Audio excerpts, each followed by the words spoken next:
যুক্তরাষ্ট্রের president Donald Trump ও Tesla SpaceX প্রধান Elon মাস্কের মধ্যে সম্প্রতি শুরু হওয়া বিবাদ এখন প্রেসিডেন্টের মুখ থেকে প্রকাশ্যে হুমকিতে পরিণত হয়েছে। এনবিসিকে দেয়া সাক্ষাৎকারে ট্রাম্প বলেন, মাস্ক যদি ডেমোক্র্যাট প্রার্থীদের জন্য অর্থায়ন করেন তবে তাকে খুবই গুরুতর পরিণতির মুখোমুখি হতে হবে।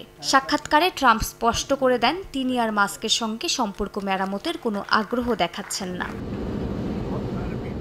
এছাড়াও ট্রাম্প বলেন, যুক্তরাষ্ট্র সরকারের বাজেট বাঁচাতে মাস্কের প্রতিষ্ঠানগুলোর সরকারি চুক্তি ও ভর্তুকি বাতিল করা হতে পারে। যদিও শনিবার তিনি জানান সে বিষয়ে এখনো কিছু ভাবেননি। মাস্কের অনেক অর্থ আছে, তিনি অনেক ভর্তুকিও পান। মাস্ক ও যুক্তরাষ্ট্রের জন্য ন্যায্য হলে কেবল আমরা বিষয়টা খতিয়ে দেখব।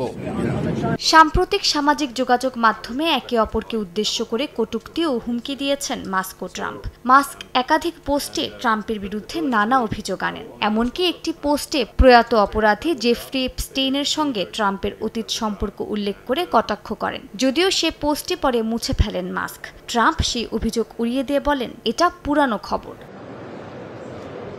এই দ্বন্দ্বকে কেন্দ্র করে সামাজিক মাধ্যমে ষড়যন্ত্র তত্ত্ব মাথাচাড়া দিয়েছে। অনেকে বলছেন এটি একটি কেফ্যাব বা রেসলিংয়ের ভাষায় যাকে একটি সাজানো লড়াই বলে। কিউঅ্যানন ও অন্যান্য ষড়যন্ত্র তত্ত্বে বিশ্বাসীরা বলছেন ইলন মাস্ক বনাম ট্রাম্পের দ্বন্দ্ব মূলত ডেমোক্র্যাটদের ফাঁদে ফেলার কৌশল। এই কৌশলে তারা জেফ্রি এপস্টেইনের গোপন ফাইল প্রকাশের দাবি তুলতে পারেন। তাত্ত্বিকের মতে মাস্ক ও ট্রাম্প আসলে একসঙ্গে এই নাটক সাজিয়েছেন গণমাধ্যম ও ডেমোক্র্যাটদের বিভ্রান্ত করতে। ইলন মাস্কের সঙ্গে প্রকাশ্য সংঘর্ষের পর প্রেসিডেন্ট ট্রাম্প একাধিক ফোন কল করে নিজের ঘনিষ্ঠদের সঙ্গে আলোচনা শুরু করেন এবং পুরো ঘটনা নিয়ন্ত্রণ নিজের দখলে নেয়ার চেষ্টা করেন।